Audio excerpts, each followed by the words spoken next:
Welcome back. Well, a shocking tale of neglect is how Australia's aged care system is being condemned this morning after the Royal Commission's interim report was handed down. 3 issues in particular are marked for urgent attention.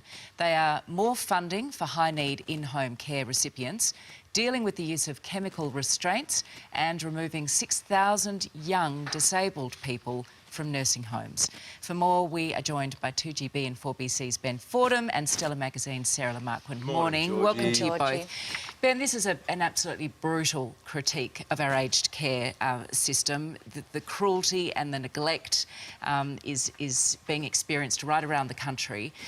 When are we going to get this right? How did it get to this? Well, we're never going to get it completely right, and we need to put things in some context here.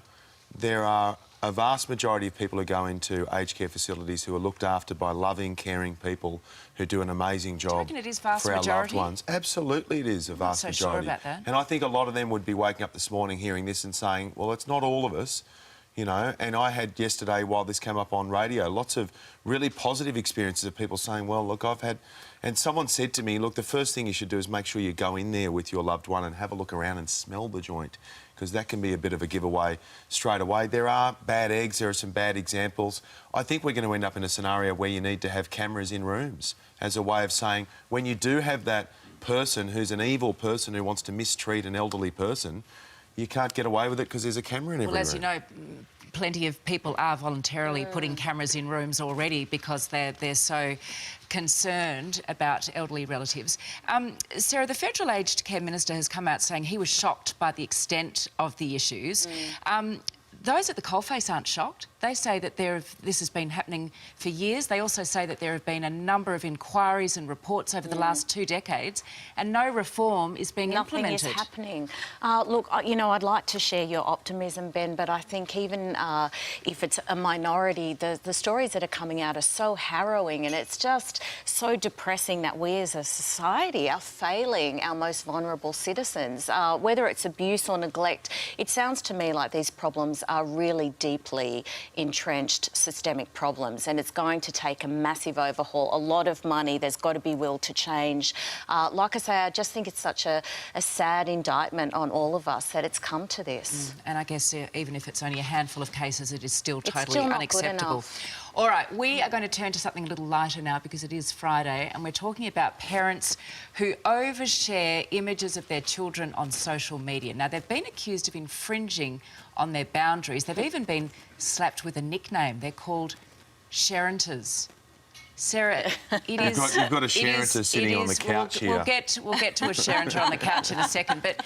Sarah, it's very natural for parents to want to, you know, show off their kids. I mean, back in the day, grandparents, remember, they used to carry around brag books, little photo books, and show off their grandchildren. This is very normal. Look, it is. It's such a natural instinct. Everyone wants to show off photos of their beautiful children. But I think this is a real issue, and I am with the kids on this. I think particularly as they're getting into those older primary school age years and teenage years, you know, everyone's so self-conscious. It's embarrassing. What if your friends Google you when you're 16 and they're like, oh, here's some photos of you sitting on the potty. Ben's going to show us photos. Halloween photos, the kids in the outfits from last night. You are the classic Sharenter, Look, do you know what, Georgie?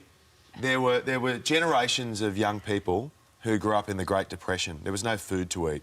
There were generations of young people back in my who day grew up story. Going to war, knowing that they would be handed a gun and sent off to a foreign soil and to go in to fight someone and be killed. Where are we getting to? I grew up in a generation where I was whacked with a wooden spoon and a strap. Right. These kids, if the worst thing that you are growing up in is that your parents are going to post a photo of you on Facebook, well, I'm really, really sorry for you. Let's have a moment's silence for them. And look, I grew up in a household where, I know this is a novel concept for people, but the adults run the household in my household. We make the decisions. And the idea of you're going to ask a baby their permission to post a photo... Ben, I'm sorry. When the babies can speak, then I'll start talking to them. So is this really the options? You either get sent off to war as a child or you get embarrassed online. Is there no middle ground here? No, there are, but just letting you know... It did happen. This isn't Fantasyland stuff. It happened. So you are a massive sharer of photos of Freddie and Pearl and now Goldie and I'm thinking of having more just to share more photos. So can I just tell you, I was admonished by my 14-year-old recently because I very innocently posted a letter that she'd written to the Tooth Fairy that I thought was absolutely just exquisite. And it ended with a PS, can I have your phone number? Yeah. And I was, come 3:30 in the afternoon, a barrage of missed calls from this 14-year-old. Finally got through. Take that post down immediately. You didn't get my consent. The post came down immediately, I was told. Yes. I'm just saying, it It's does a get to an real age and thing. stage where Yes. Yeah. When your beautiful children I'll reach cross that 13, bridge. 14, I'll cross 15, that let's bridge when I come revisit to it. this conversation. But at the moment, we're out of we time make just the quickly, but calls. potato scallop, potato fritter.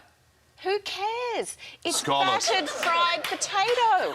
Who cares what you call listen it? to this one with an all or nothing Battered approach to deep-fried life. potato. You're informed, Sarah. Mate, during the Great Depression, we didn't have any bloody potatoes or scallops. You were We lucky. went to war. You were lucky. We threw those scallops at the rivals. Well, we're throwing them at you right now. Thank you. Happy Thank you. Friday. You too, Georgie.